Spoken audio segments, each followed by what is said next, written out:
Hello, my name is Simon Lavender. This is Amass Games, and today I'm showing you a video for Evolution. This is by North Star Games and a game by Dominik Krapushets, Dmitry Knorr, and Sergei Mashin. Now, I happen to have interviewed Dominik a few times in the past, specifically via, I guess it'll be a form of Skype. Unfortunately, that video or that call didn't go anywhere, and that was purely because the case of a retailer I was working with wasn't after audio content at the time, but I'm more than happy to obviously have another conversation with again via this channel. So Evolution is a game, it's been developed a few times, and this is regarded as sort of the best one out there. There's a Russian version as well, which is why you've got these kind of Russian names on there as well. And this particular edition is the base edition. Do have Climate, which is a conversion kit expansion we have as well, which I'll be doing a separate video. So if you were interested in that one, do please wait and check out that one. This is all being boxed up together. So we have these things here. These are known as your species. You have these known as your trait cards. This is going to be your food. This is going to be to see how big your population is and your body size. These lovely little bags to basically keep your food in. Your first player marker, and then the rules, of course. And then these things as well. What these things are basically saying, well, if you're ever wanting to know about your trait, you can always investigate it more in detail. Now, these are plastic, which are fantastic. And additionally, it's got very kind of information. It's kind of not really relevant or needed, but it's basically saying if you were ambushing, you're basically a ninja lurker. So it's kind of giving you a kind of a funny scientific name on that.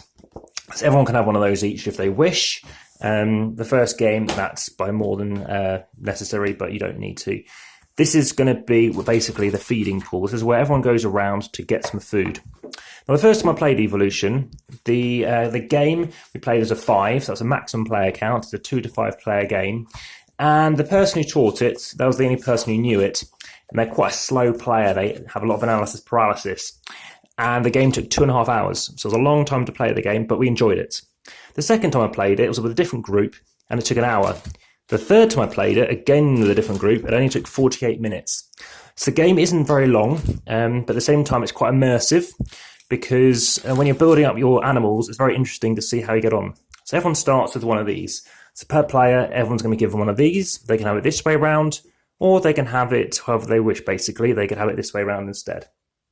So let's just have one in place, or maybe another one, potentially, if we're showing against somebody else. Later in the game, you can get more of these if you wish. Everyone also at the end gets some of these trait cards. So these are standard thickness kind of cards, but they do a very good job. They actually are very, very sturdy. So everyone's going to be given 1 per species, an additional 3 cards. So that's how that works. Let's not worry about this one for the time being. Let's put this away. And the idea of the game is basically to get the most points by the end of the game. The game ends when this deck of cards runs out. You'll be discarding cards throughout the game. So if you finish halfway through a round, you're going to reshuffle these and deal them out again. So, like I said, you're trying to get the most food. That's one of the best ways of getting points. You can also get it from traits, which I might come on to. So you're going to have some cards here, and you're thinking, well, what do I want to do? You could be a carnivore, which I'll come on to last. What you could be trying to do is try and get the most food out of here. You get food by chucking in a card face down, and when everyone else has chucked a card in, they'll be revealed, and you'll see how much food goes in. So in this case, 5 food goes in, and speaking about that discard pile, that will be one of them. So I'll be chucking in 5 pieces of food, and it goes green side up because it's a watering hole where only there's like algae and stuff like that in there. So I'll be putting that in face down. I won't know what everyone else is putting in. And then when it's time to feed, I'll be feeding. But in the meantime, I could be placing out some traits. Now what this lets me do is, before the round cards are revealed, you can take 1 plant food from the food bank. So you can take it from here. So that's an advantage here. This one lets you store extra food once you're basically full. So the different cards you can do things with. And the aim of the game, like I said, is try and do better than your opponents. It's a competitive game. So you're going to have one of these things for body size, and you're going to have one of these things for your population. So as you have more people, you are going to be able to take more food. So on your turn, you'll take 1, somebody else takes 1, then you can take again, they take again, you take again, and then they go, and then you're full, which means they can take the rest. So you're trying to make sure you don't put too much in, but at the same time, with certain abilities, people might be racing ahead of you, or maybe you're going to be full up and you've wasted all this stuff, or they have. So keep an eye on that. Additionally, body size. Now, this person's looking, quite populous, which means if someone plays a carnivore, it means they could attack them. It means when you reveal some cards, so when everyone goes, right, okay, we've dealt all our cards, we put a card in the middle, you can place a card, 1 or 2 cards here. So in a 2-player variant, you only ever have 2 traits per species, but normally it's 3 cards. So there's normally a 3rd card out. Let's say it's, I don't know, this card here, which I'll come on to. And somebody had played this card here, they reveal it, and it's a carnivore. They no longer eat from here when it's their turn to feed. And remember, we know whose turn it is based on this lovely little dinosaur we have out instead. So whoever's turn it is to feed, what they're going to be doing is actually eating somebody else. So if this person happened to have, I don't know, whatever animal they are, and they might have some traits, then suddenly they can go nom nom nom, eat one of their population, which means they, if this person's a carnivore, is going to take a piece of meat, and now they've gone down. If they eat them again, then that species is gone, and you're still eating. If there's nothing else to eat, then your population shrinks as well. Now, you do normally need to have a bigger body size to be attacking your opponent. So in this case, you need to be bigger, potentially equal to the opponent you're going for. So if you see someone racing up on this track, be wary and think about something defensive. Either go carnivore yourself and maybe against somebody else, or play a card like this. So in this case, a carnivore must have ambush to attack your species that are adjacent to this species. So having these arrows occurs on some cards, which means it's important to know where you want to be placing your species, because if you get a new one out, it lets you think about carefully what you want to have to chain your species together. Something else to be aware of is the fact that when you do have your cards, so you've got your cards each round, you'll get an extra card for each species, as I mentioned, so it's a card per species plus an additional 3, which means you can start varying things. You've got more options in here, you've got more things you could place out, and you can always keep cards back. You can discard a card to increase this, or you could discard a card to increase that, one or the other, or you can discard a card to get a new species. So there's some things you can do there. So, as I said, you can go either herbivorous or you can go carnivorous. One thing you generally find if you've played this game a few times is you'll find more people will start to go, going for that carnivore a bit later on in the game.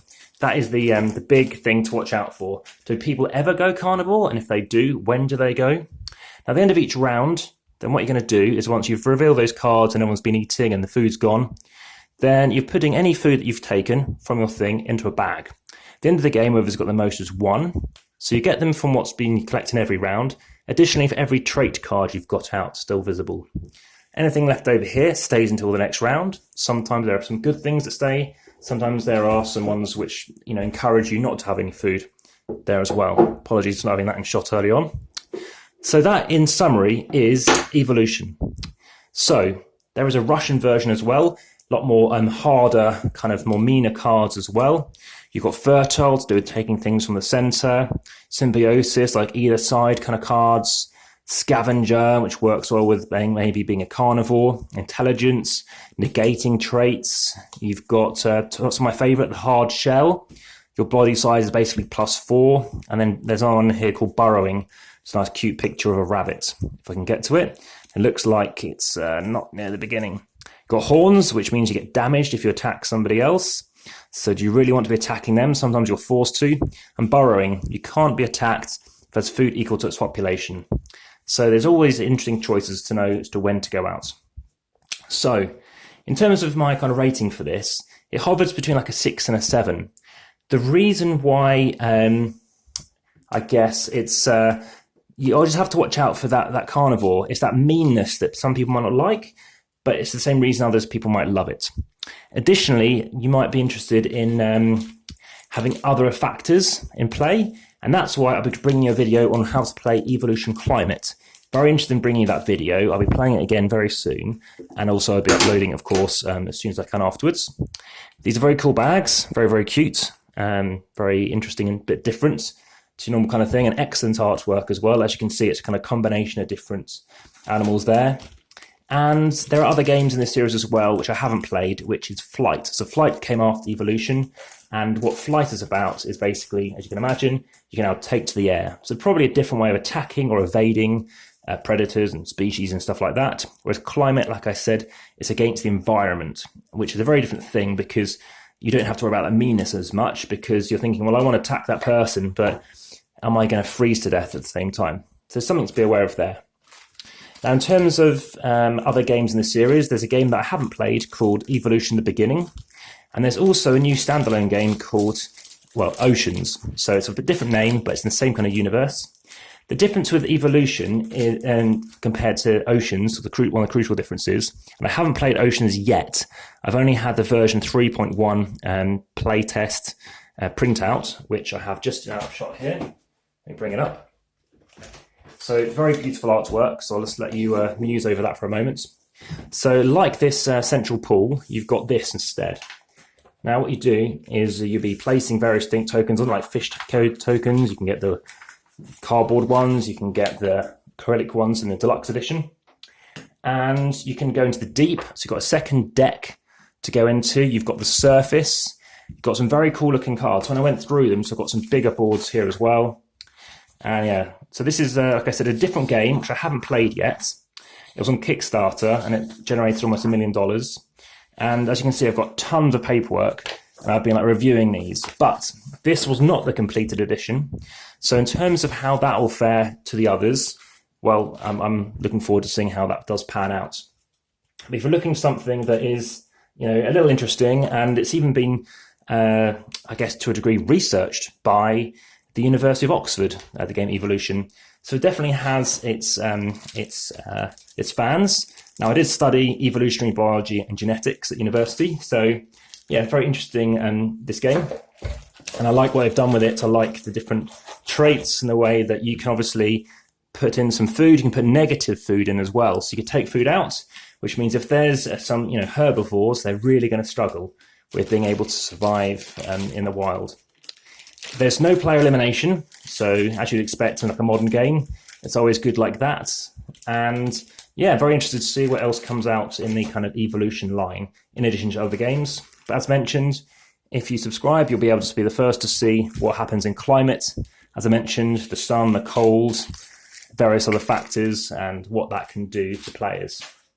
Aside from that, if you have any questions, do please check the description as well, in case there's anything I've stated that needs re-clarifying. Separately, please also check the descriptions, check the comments. If you like it, hit the like button. Keen to see if we can get past 200 likes this month. And finally, like I said, there'll be another video coming very soon. So I look forward to bringing it to you then. What I'm going to do now is do something that somebody had requested, which is try to get myself in shot. Now, I do have this little device, which hasn't yet worked, and during lockdown I can't actually get it to work. But what this does, lets me pause it and literally have me chat without having to turn off the camera, because editing has been a real nightmare. So I'm going to do this as high as I can get it, and now I know I've now got to get down to this height to get me in shot.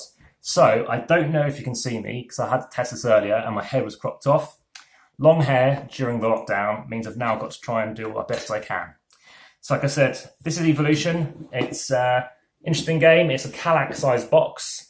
And yeah, if you're interested in playing a game whereby you're constantly adapting, which is quite frankly what this is all about, then I think it's worth giving it a go. And by all means, if you're interested in seeing this and climate, keep on watching. Thanks very much, and I'll bring another video very soon.